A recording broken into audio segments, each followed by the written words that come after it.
Hello guys, आज का हमारा टॉपिक होगा ट्वेल्थ क्लास के चैप्टर 1 जो कि रिलेशन एंड फंक्शन है, उसके इंट्रोडक्शन में रिलेशन के रिगार्डिंग। ठीक है, रिलेशन हमारे पास जो 11th क्लास में भी हम पढ़ते थे, 11th क्लास में हमारे पास टाइप्स ऑफ रिलेशन नहीं था। वहाँ रिलेशन जो था अपने पास बेसिक रिलेशन के बारे में दिया गया था, जहां हमने पढ़ा था कार्टेशियन प्रोडक्ट ऑफ रिलेशन।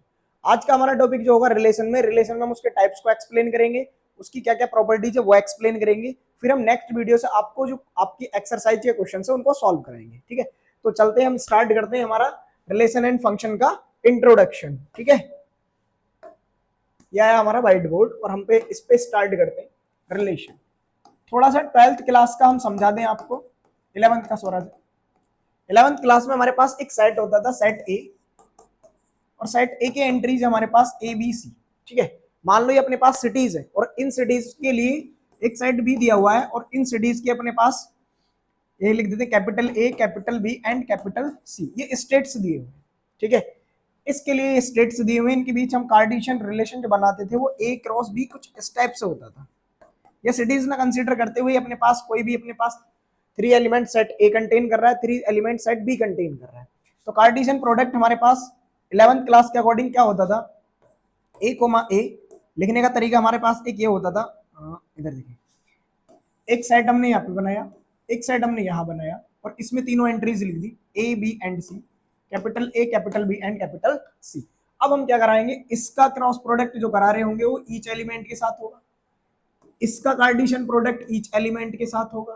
तो यहाँ पर जो अपने पास कॉम्बिनेशन बनेगा, ए किसके साथ रिलेशन बनाएगा, ए के, ए से रिलेशन बनाएगा बी के साथ, A comma A comma B and A comma C. ठीक है, सिमिलरली अपने पास जो बी है वो भी किसके साथ रिलेशन बना सकता है, B comma A, B comma B and B comma C.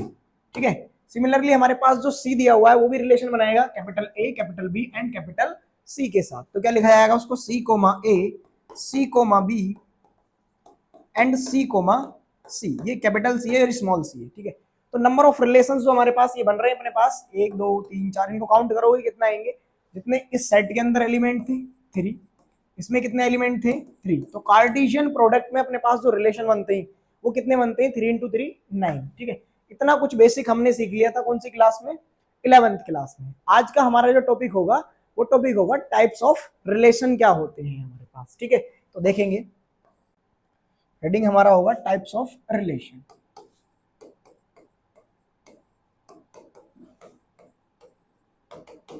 Types of relation में हमारे पास दो रिलेशन होते हैं। सबसे पहले एक तो होता है एम्प्टी रिलेशन, और एक साथ समझने की कोशिश करेंगे हम इन दोनों को, और एक होता है हमारे पास यूनिवर्सल रिलेशन। ठीक है, यूनिवर्सल रिलेशन। तो जो टाइप्स ऑफ रिलेशन में हमारे पास दो टाइप हमने स्टार्टिंग में जो लिखे, एम्प्टी रिलेशन और यूनिवर्सल रिलेशन। इनमें क्या होता है, एक रिलेशन के लिए हमारे पास सेट ए दिया हुआ है और एक सेट हमारे पास बी दिया हुआ है। सेट ए की एंट्रीज है हमारे पास 1 2 3, सेट बी की एंट्रीज है मेरे पास 5 7 एंड 9।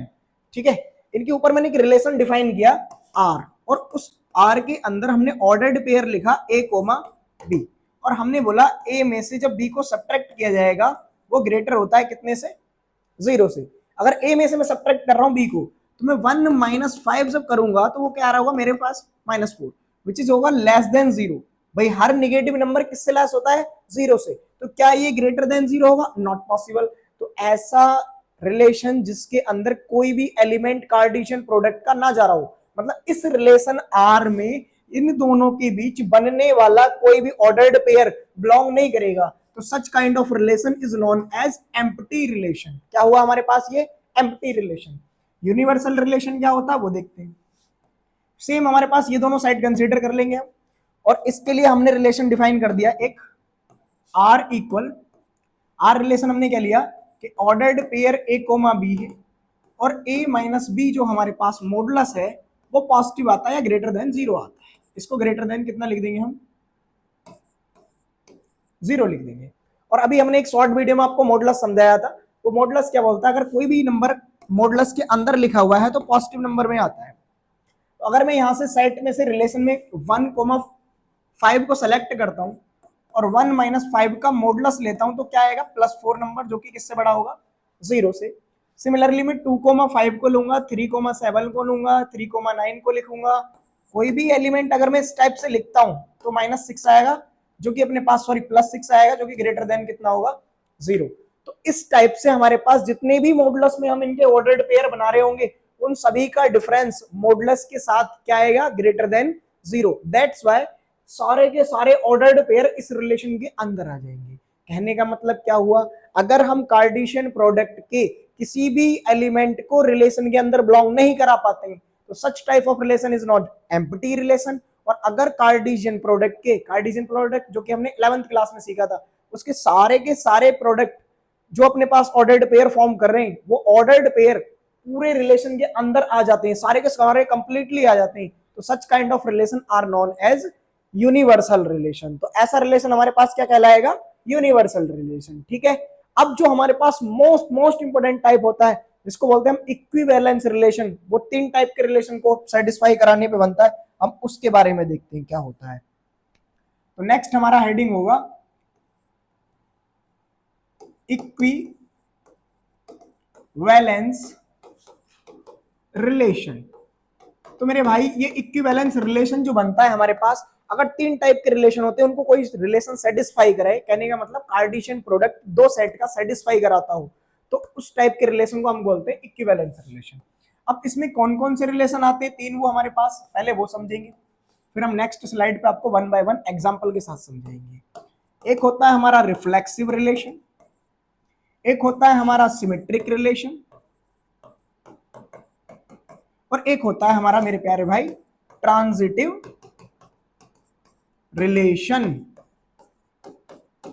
क्या होता है, ट्रांजिटिव रिलेशन। ठीक है, अब जो हम रिफ्लेक्सिव रिलेशन की बात करने लगे, अगर हम इस टाइप की एक रिलेशन डिफाइन करें और एक एलिमेंट ले और वो एलिमेंट इटसेल्फ को बिलोंग करता हो, मतलब अगर एलिमेंट खुद के साथ बिलोंग करे, खुद के साथ रिलेशन बनाए, तो उस टाइप के रिलेशन को हम क्या बोलते हैं, रिफ्लेक्सिव रिलेशन बोलते हैं। ठीक है, अगर ए का रिलेशन बी के साथ हो, ए का रिलेशन बी के साथ हो और इंप्लाइज करने के साथ बी का रिलेशन भी ए के साथ हो जाए, तो इस टाइप के रिलेशन को हम सिमेट्रिक रिलेशन बोलते हैं। और ए का रिलेशन बी के साथ हो एंड बी का रिलेशन सी के साथ हो, तो और अगर हम प्रूफ कर पाए कि ए का रिलेशन सी के साथ भी होता है, तो such type of relation is known as transitive relation. ये तो हो गया डेफिनेशन वाइज। अब हम इनके समझते हैं 1 बाय 1 एग्जांपल्स। तो चलते हैं नेक्स्ट स्लाइड पे, जो हमने हेडिंग लगाया था रिफ्लेक्सिव रिलेशन। तो रिफ्लेक्सिव रिलेशन अपने पास क्या होता है, ऐसे समझेंगे, जैसे कि मैंने एक रिलेशन में अपने पास लिखा कि कोई भी नंबर है, अगर मैं रिलेशन लगाता हूं इक्वलिटी का, क्या रिलेशन लगाता हूं, इक्वलिटी का, तो कोई भी वैल्यू अपने आप के इक्वल तो ऑलवेज होगी। जैसे कि मैं अपने आप को ही बात करने लगूं, ए अगर कोई भी पर्सन है, ये कोई कौन क्या है अपने पास, पर्सन है, तो ए इक्वल ए तो ऑलवेज होगा। अगर ए इक्वल ए ऑलवेज होगा तो ए रिलेटेड क्या होगा, बी। वहीं अगर मैं ये ग्रेटर देन का रिलेशन डिफाइन करने लगूं, क्या रिलेशन डिफाइन करने लगूं, ग्रेटर देन का, ठीक है भाई, आर कोई रिलेशन है, उसमें ऑर्डर्ड पेयर दिया, सॉरी आर कोई रिलेशन है हमारे पास, ऑर्डर्ड पेयर है ए कोमा बी। अब ए कोमा बी में हमारे पास जो भी आगे लिखा हुआ है कंडीशंस, वो कंडीशन हमने ऐसे बना दिया। पहला कंडीशन था ए बी के इक्वल होना चाहिए, इसमें हमने कंडीशन बना दिया ए कोमा बी ए बी से ग्रेटर होना चाहिए। अब मैं खुद से बड़ा तो कभी भी नहीं हो सकता, नहीं हो सकता, तो मेरा रिलेशन मेरे साथ ग्रेटर देन में तो कभी भी पॉसिबल नहीं होगा, नहीं होगा। तो दैट्स वाई अगर ए कभी भी ए से ग्रेटर देन नहीं हो सकता, तो ये अपने पास नॉट रिफ्लेक्सिव होगा।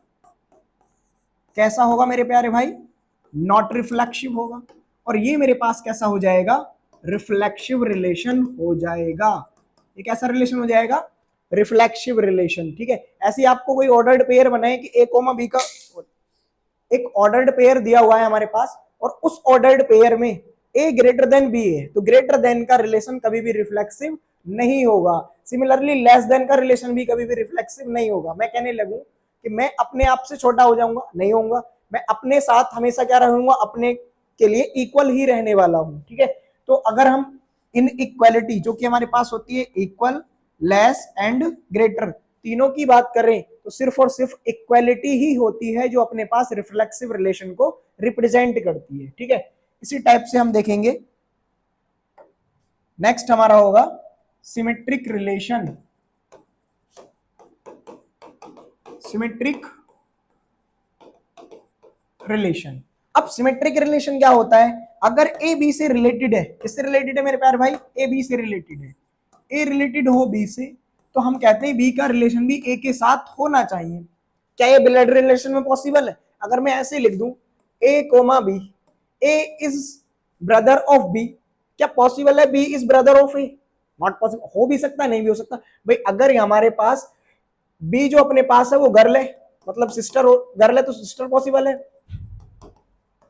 और ए हमारे पास बॉय है, तो हमने क्या लिखा? ए रिलेटेड टू बी जो है वो अपने पास कि ए इज ब्रदर ऑफ बी है, तो क्या बी इज ब्रदर ऑफ ए है? Not possible.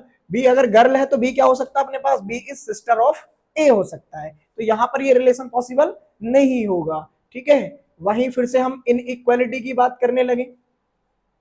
हम पहले चेक क्या करते हैं? इन इक्वालिटी में ये वाला रिलेशन, फिर हम यहां बोलने लगे A is sorry A equal to B है तो बी इक्वल ए होगा, बिल्कुल होगा। अगर ऐसा होगा तो यहाँ पे ये रिलेशन अपने पास क्या बन जाएगा? ये रिलेशन हमारे पास हो जाएगा सिमेट्रिक रिलेशन, ठीक है। उसी टाइप से हम एक रिलेशन और चेक करते हैं। ए अगर परपेंडिकुलर है बी पर, क्या है? A is perpendicular to B, क्या बी परपेंडिकुलर ए होगा? यस होगा, तो बी इज परपेंडिकुलर टू ए होगा। इसको क्या लिखेंगे?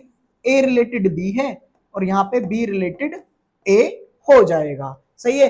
तो इस टाइप से अपने पास कौन सा रिलेशन हो जाता है? सिमेट्रिक रिलेशन हो जाता है। सेम यहां पर ग्रेटर देन वाला पॉसिबल होगा? नहीं होगा। देखते हैं, अगर a is greater than b है तो क्या b is greater than a होगा? नहीं होगा भाई। अगर a की एज अपने पास 17 ईयर है और b की एज 12 ईयर है, तो 17 ईयर वाला बड़ा होगा 12 ईयर से, बट 12 वाला 17 से बड़ा नहीं होगा।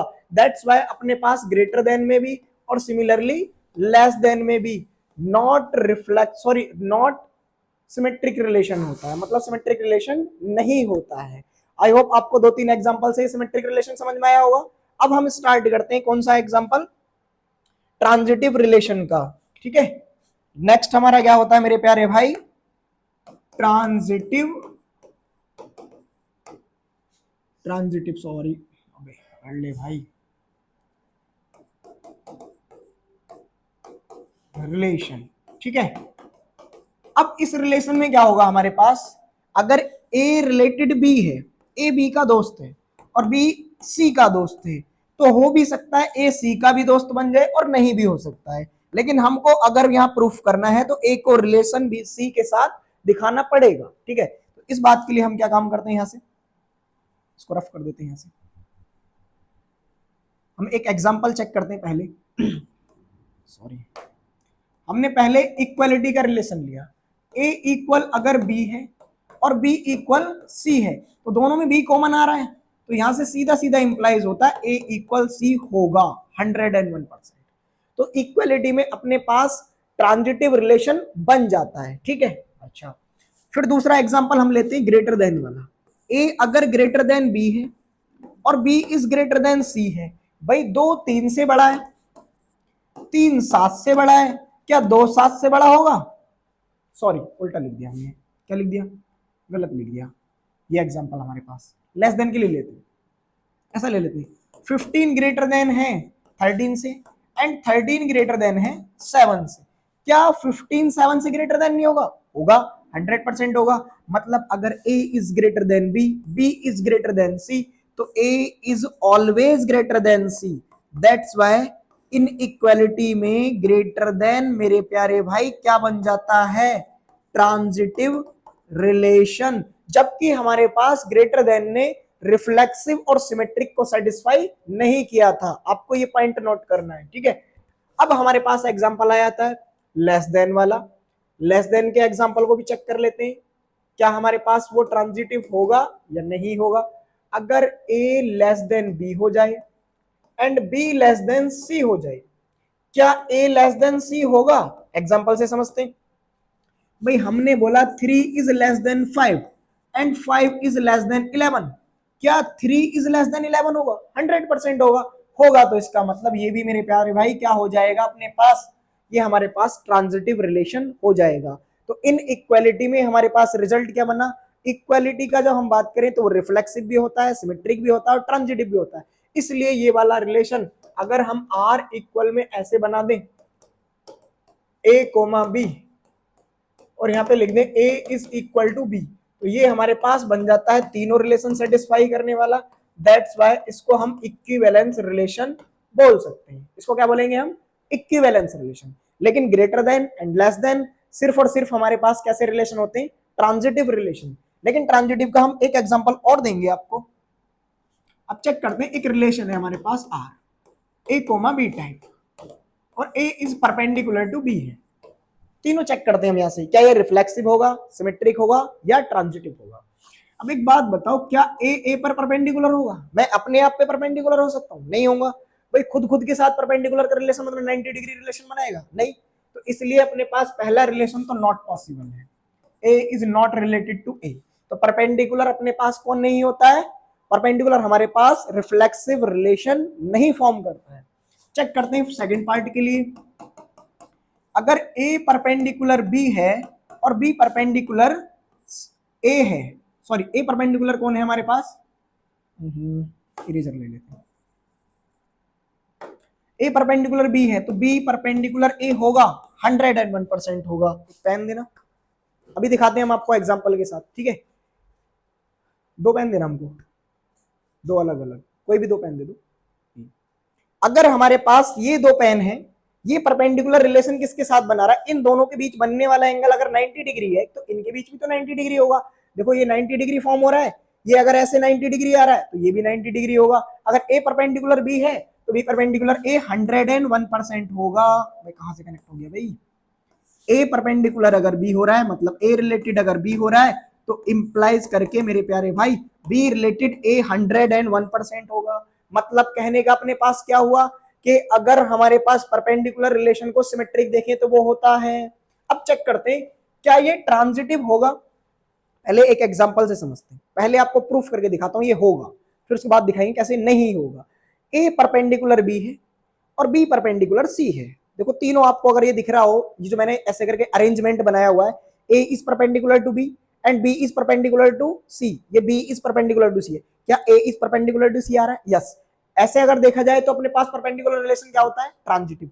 अगर हम इसको ऐसे कर दें अरेंजमेंट को, A is perpendicular to B, A perpendicular B पे है, सॉरी ये मान लो ए है ये बी है, A is perpendicular to B and B is perpendicular to C. भाई बी और सी परपेंडिकुलर आ रहे हैं नहीं है? क्या ए और सी परपेंडिकुलर है? इस अरेंजमेंट में देखेंगे। अब यहां पर क्या दिख रहा है? ये ए है ऊपर वाला, ये नीचे वाला सी है। ए और सी मेरे पास क्या हो रहे हैं? यहाँ पे पैरेलल हो रहे हैं, पैरेलल हो रहे हैं। दैट्स व्हाई रिलेशन क्या हो जाएगा? नॉट ट्रांजिटिव होगा। देखो ए परपेंडिकुलर बी था, बी परपेंडिकुलर सी था, डायग्राम बनाएंगे ना हम, ये दोनों परपेंडिकुलर है, सी इन पर परपेंडिकुलर हो गया ऐसे करके। अब मैं ऐसे परपेंडिकुलर लेके ऐसे ले लूं, तो ये 90 डिग्री, ये मेरा ए है, ये मेरा बी है और ये मेरा सी है। ए परपेंडिकुलर बी के साथ है, बी परपेंडिकुलर सी के साथ है। क्या ए और सी परपेंडिकुलर है? नहीं है मेरे प्यारे भाई, वो क्या हो गए? पैरेलल। दैट्स व्हाई परपेंडिकुलर सिर्फ और सिर्फ क्या होता है अपने पास? सॉरी सिमेट्रिक रिलेशन होता है, वो रिफ्लेक्सिव और ट्रांजिटिव नहीं होता है। तो आई होप आपको जितने मैंने टाइप्स ऑफ रिलेशन समझाए वो अच्छे से समझ में आए होंगे। और अगर ये आपको समझ में आए हैं तो नेक्स्ट वीडियो में हम लेके आएंगे आपके सामने टाइप्स ऑफ रिलेशन के बाद जो हमारी एक्सरसाइज 1.1 है उसका कंप्लीट सॉल्यूशन। ठीक है, तो मिलते हैं नेक्स्ट वीडियो में, तब तक के लिए bye bye and take care.